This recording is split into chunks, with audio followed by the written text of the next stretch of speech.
The theme of today's conversation is West Perspectives on Singapore, with Member of Parliament, Professor Jamus Lim. A prominent opposition figure, Jamus is a vocal advocate for socioeconomic policy reform in Singapore. Him and his Workers' Party team performed the largest upset of the 2020 general election by winning the Sengkang GRC group representation constituency, which marked the second GRC win for opposition in the history of the nation. Jamus's experience goes beyond the realm of politics. An avid economist, he is an associate professor at ESSEC Business School, was a postdoctoral fellow at the Harvard Safra Research Lab, which focused on institutional corruption, and has spent a number of years in senior roles at the World Bank, Abu Dhabi Investment Authority, and wealth management firm Third Rock Group. It goes without saying, it is truly a privilege to have Professor Lim share his insights with us on our platform. Thank you for being here with us, Dr. Lim. Thanks for having me. To get us started, I'm sure many are keen to learn what prompted you to transition into professorship and politics, and how has your journey as an economist influenced the way in which you approach politics? Well, Vivek, I think it comes down to the fact that I have always been very interested in policy, and I worked in many functions that relied on policy. In particular, I spent 7 years at the World Bank working on policy for many other countries. And at some point, you start to ask yourself whether it makes sense that you are only contributing to the policy-making process in other countries and not sufficiently to that in your own. So at some point, it became clear that I really should consider how I may contribute to helping better policy in my home country. Right, yeah, and speaking of policy here, in your home country of Singapore, you've spoken extensively in favor of implementing an official national poverty line, and have frequently highlighted both pre and post-pandemic the importance of aligning our policy with what the Singaporean public considers basic. Alluding to the concept of human flourishing. In your words, life is not just about making it day to day, but about thriving. And to that end, you suggested smartphone access and tuition payment as needs that we should potentially consider basic here in Singapore.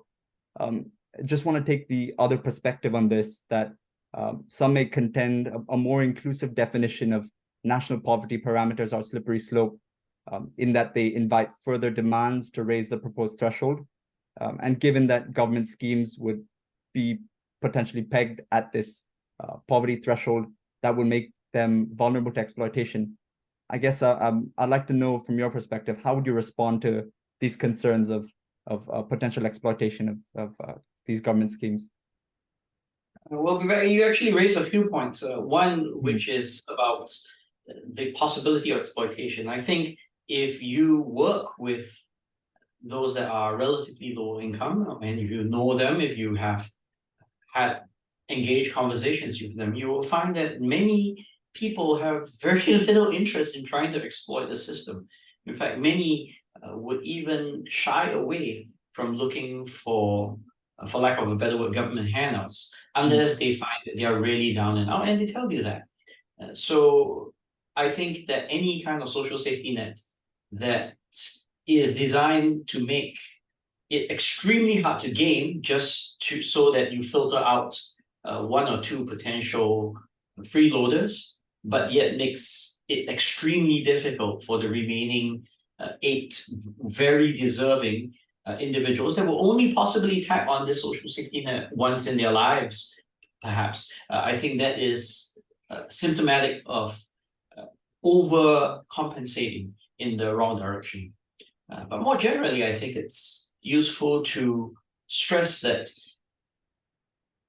to go back to your original point about the need for support, and whether some things are, again, for lack of a better word, luxuries. Yep. It becomes too easy for us to adopt an almost paternalistic view on what people need in their lives. I'm not alone in this. As you probably know, there are 2 other academics, Ng Kok Ho and Teo Yu Yen, that have looked at this issue of the kind of minimum income that would be required in Singapore to thrive.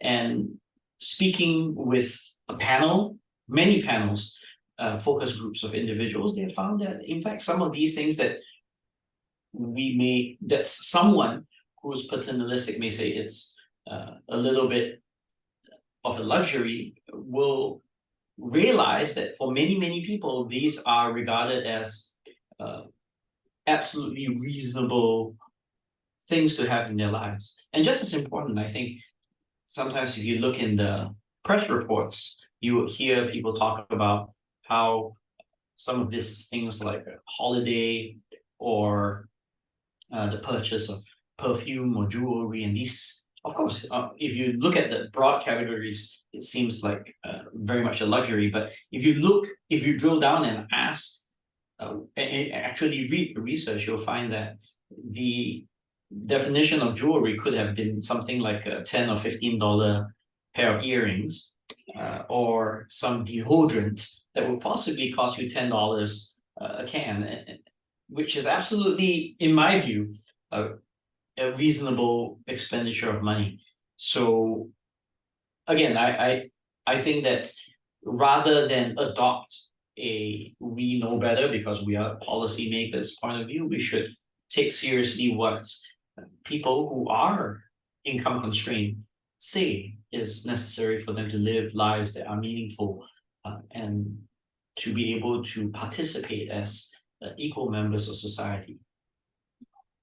Yeah, I think Jamus, yeah, I understand the perspective you're bringing on that the people focused policy making, right? And if we extend that further to like the single incomes-based poverty line concept, would there be a risk of potentially excluding people who are in need of welfare just because they fall right outside that income threshold? And are there ways in which we can mitigate that if that's to be implemented in the future? It's very well recognized, right? And so let's start by pointing out that just because you set a poverty line, it doesn't mean that, therefore, once you cross that poverty threshold, everything needs to stop.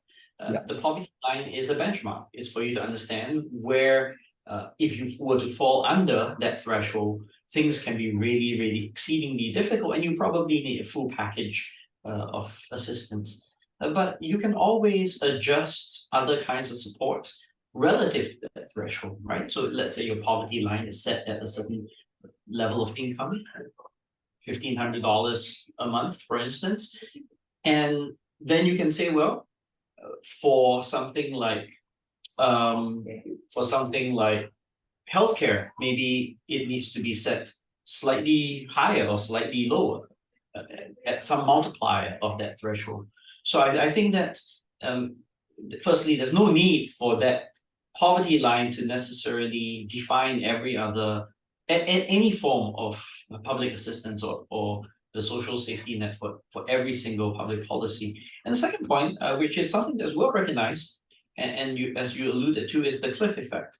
And there are very rational ways that we can think about how we can taper off support for the social safety net according in increments, rather than to have this kind of either feed or famine kind of a threshold. Yeah. Right. Yeah. And I think the segues, like our discussion of the poverty line, segues quite well into the broader topic of bolstering government schemes. And there exist multiple schemes here, in the country, in Singapore, including ComCare, the Workfare Income Supplement, and the public rental scheme. You've been a proponent of streamlining ComCare and similar government schemes to make the process less onerous. And I'd like to begin with what I think is the obvious question, which is, how do we change the system and implement these reforms by making a more robust public welfare scheme in the future? I think in general, it's a principle that when you try to over tweak a system because you're trying to exclude, as we said earlier on in the conversation, freeloaders and the like, you run the risk that you start to tack on exclusions and exemptions and so on, and then you get an exceedingly complicated system that once again, may in principle be more efficient because it filters out the one or two that would be potential freeloaders, but at a severe cost to everyone else. And what we don't see is the opportunity cost of that. And opportunity cost being that for some people, they may be completely discouraged from trying to pursue assistance because they find this to be very intrusive and onerous.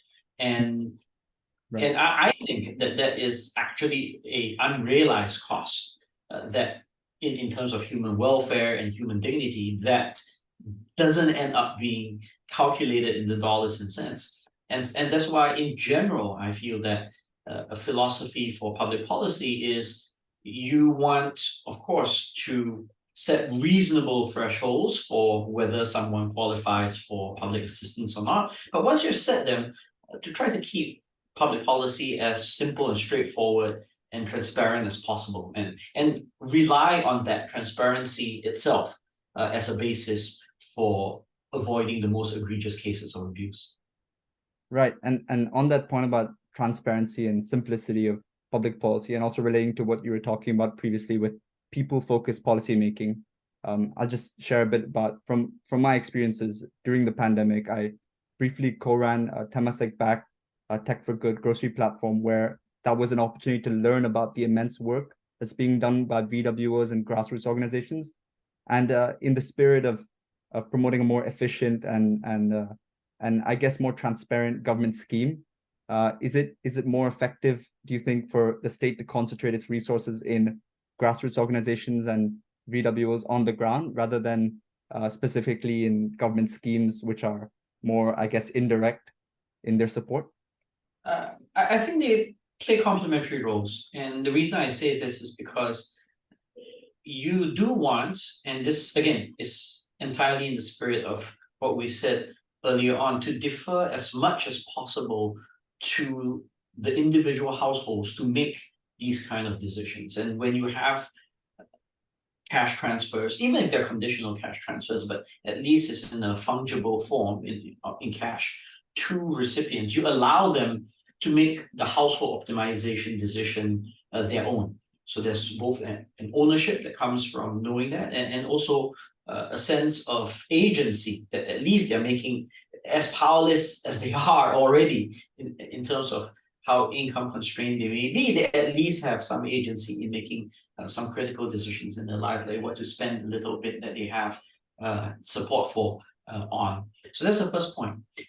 And I think the second point is that complementarity is important because, of course, at the same time, you want to rely on volunteer organizations and grassroots organizations who have a sense of what is going on on the ground in terms of needs and the like. And you want to lean on them, right? But you don't want to have too much a situation where public agencies are expected to be some omniscient distributor of all public goods. So you do want to rely on some ground knowledge, some bottom-up information as well. And that's why the government can, at the same time, also provide some supplementary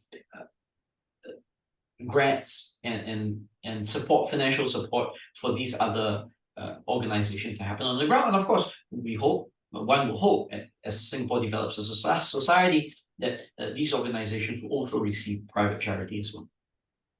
Yeah. So from my understanding, it's from your perspective, it's about striking that balance between ensuring that you get the lump sum to help those who really need that in a case where we have one of those government schemes, but also providing that supplementary assistance where needed through other arms. And this links quite well into my next question on income inequality. Let me just set a bit of context first.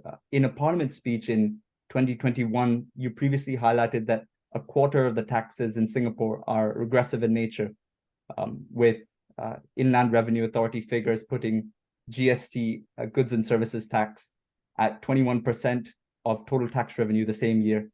With the 2023-2024 GST tax hike, from 7 to 9%, possibly making GST the second largest generator of tax revenue, we are seeing more in that direction despite the implementation of the permanent GST voucher scheme.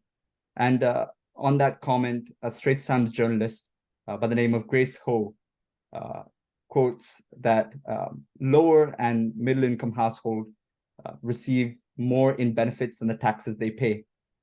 So as a proponent of re-implementing an inheritance tax, possibly in the form of an estate duty, and expanding wealth taxes to lessen this recessionary burden of government revenue streams, what is your view on this line of argument? So a few points. First, we should recognize that overall, the tax system in Singapore is indeed progressive.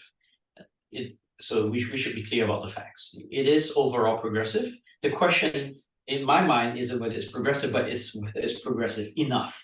So that's the first point. And the second point is that right now, that the GST or any kind of sales or value-added tax is in and of itself a regressive tax. And I think there's no challenge to that. But the way that the GST is implemented in Singapore with the permanent GST vouchers that are reimbursed to certain groups certainly does reduce the regressivity of the tax. And up to, I think it is the lowest the lowest 3 deciles that will be made completely whole, and in fact they probably receive more than they give out in terms of the tax. And again, that's absolutely welcome, that's absolutely necessary, that's the essence of a progressive tax system. But nevertheless, you will have those that are in below the median, some groups below the median, and some that are just around the median, in the 50th, the 60th percentile, that will be hit by this tax. And while they won't bear as large a burden in absolute terms as someone at the higher end of the distribution, just given spending patterns, typical spending patterns of higher income households, it is nevertheless going to be something that is a relatively larger chunk of their household budgets. And our middle classes are already being extremely squeezed. And so this is the element where I feel that there are alternatives. And so ultimately, that's what we're talking about. We're trying to balance whether the GST, again, you may absolutely make a credible argument that is not necessarily the worst tax in the world. And I could certainly buy that. But at the same time, when there are more attractive alternatives, in my view, then it behooves us to at least take those alternatives much more seriously, and at least try to roll those out in a more concerted fashion.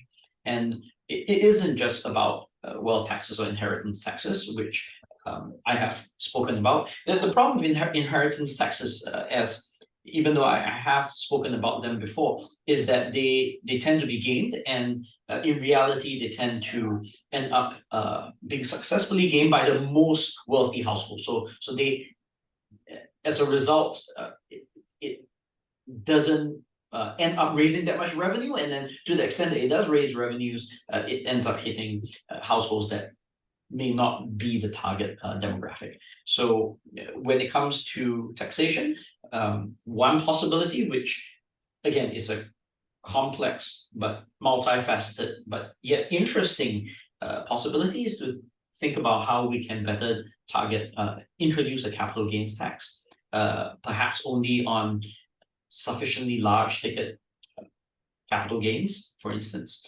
or, as I have also spoken about, wealth taxation. And net wealth taxation, in my view, is an idea that is in active debate among many jurisdictions in the world. And of course, some of it requires some degree of coordination, so you don't have tax shopping, for instance. But I think that the idea that individuals relocate just purely for a modest wealth tax is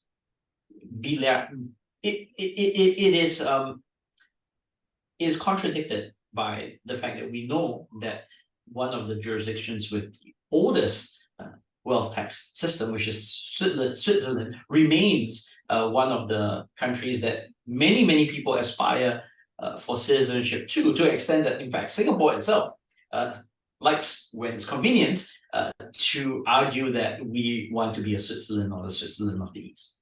Right. Yeah. And that's actually quite interesting for me. I personally didn't know about that aspect of, that wealth taxes or capital gain taxes, they don't necessarily prompt people to relocate elsewhere, as that seems to be like a commonly held belief, I think, among some members of the public. And I But think, remember, everything happens at the margin, right? So all else equal, it will. yeah, right. But it requires everything else to be equal, and we know in reality not everything else is equal. Switzerland has, and Singapore have many things to recommend it over and above a tax. So the relative safety of the country, you may enjoy tropical weather. If you are talking about Switzerland, you may enjoy fresh mountain air. You may appreciate other aspects of Singapore, for instance, the multiculturalism, the relative respect for private property, the educational system. All these are things that even the very rich think about when they make a decision on location. And I think of course, there will be at the very margin an effect on a certain number of high net worth individuals, but I think that for many others, that net calculus will not be so detrimental, especially if the amounts that you are going to tax is not so punitive. And as we know, the amount that high net worth individuals' wealth is growing at in every year is already probably much higher than whatever they would be taxed at. Yeah, and I think this links very well with the conversation you shared last month. I believe it was with an anecdote from a resident in Anchor Vale on concerns that foreign workers could be overcrowding local talent. So this could be expanded more on the perceived concern of PMET skilled foreign workers, an influx of them, and at the same time, so-called brain drain exodus. Do you believe these are concerns that we can effectively mitigate with policy?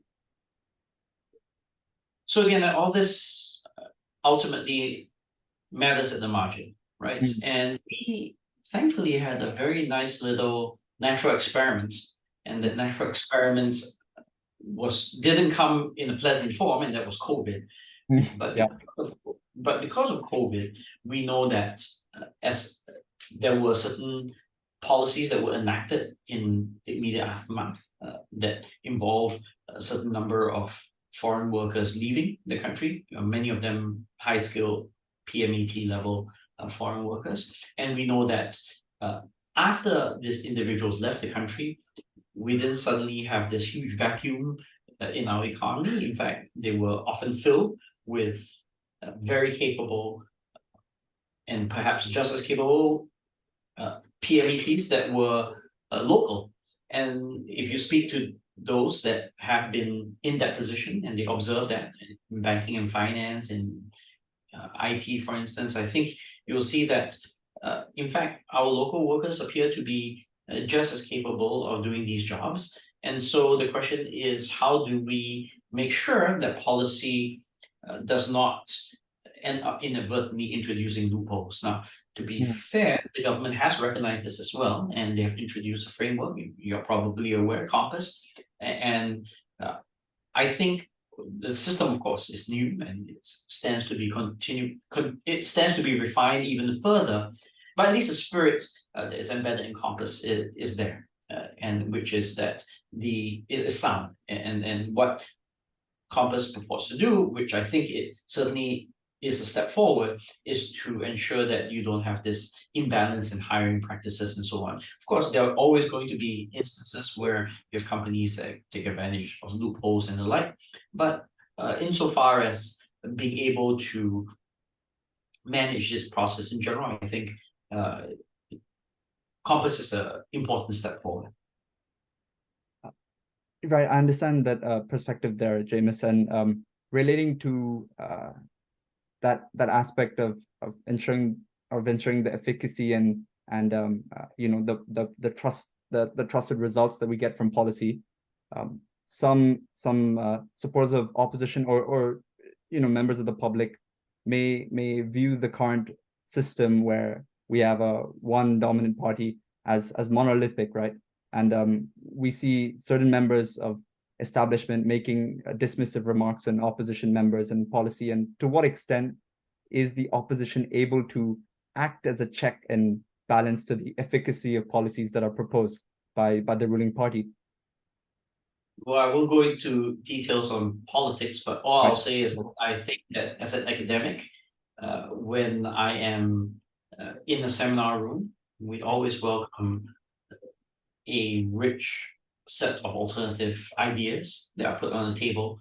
And that process of, even if you disagree with the alternative ideas, the process of debate tends to refine the positions that are taken by everyone involved, and it helps to clarify precisely where it is that ideas differ, where the assumptions are that may or may not be implicit in the various policies that are proposed. And I think that ultimately, if you recognize that these are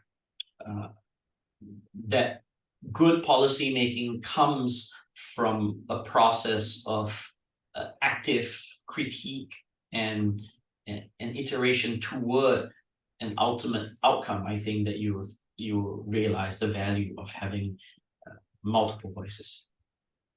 Right, and I understand, Jamus, that of course you're not commenting necessarily on the politics angle and more on the academic side, but I guess as concerning the trust of policies that are put in place and the trust in our political representatives, in the wake of recent scandals in that arena with across the board, how do we go forward and restore trust in our elected officials to enact policy in a way that is beneficial for the Singaporean public as a whole? I think it's important to realize that, firstly, that trust in Singapore for government in general and politicians in particular is actually quite high. Certainly much, much higher than many other developed countries in the world. So that's a baseline to keep in mind.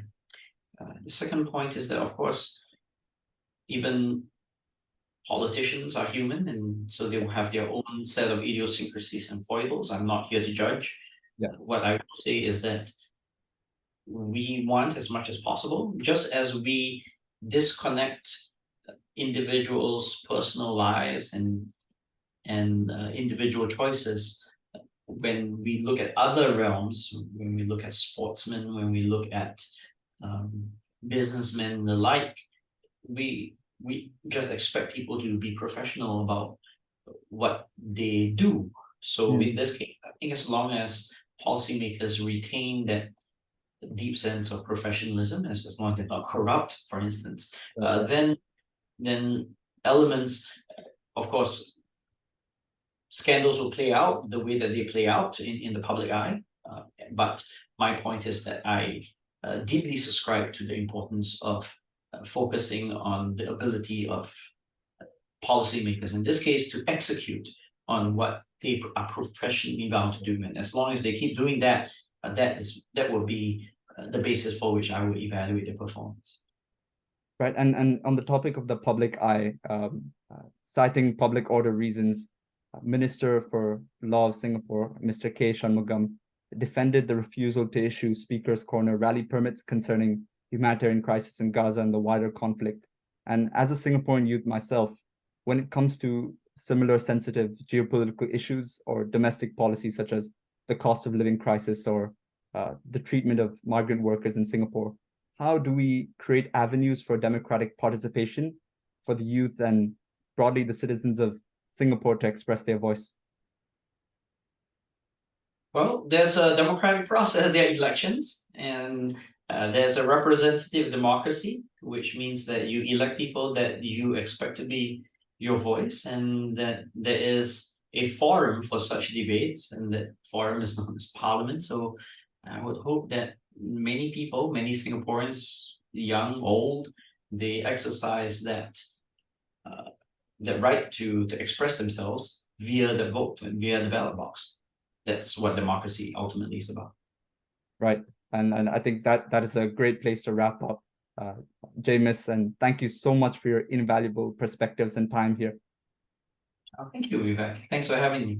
Yeah, for those who are unaware, which I think is most of our viewers, given the global audience of the Warwick Economic Summit, it is quite late at night in Singapore. So I do greatly appreciate you going out of your way to be here with us and share your valued perspectives on a multitude of issues. Through our conversation, we discussed a range of topics today, from welfare policy to the role of opposition and the state of our democracy. And you have shared in-depth insights from your varied backgrounds as an economist, academic, and member of parliament. So thank you once again, Jamus, and thank you as well to our audience for tuning in to WES Perspectives on Singapore.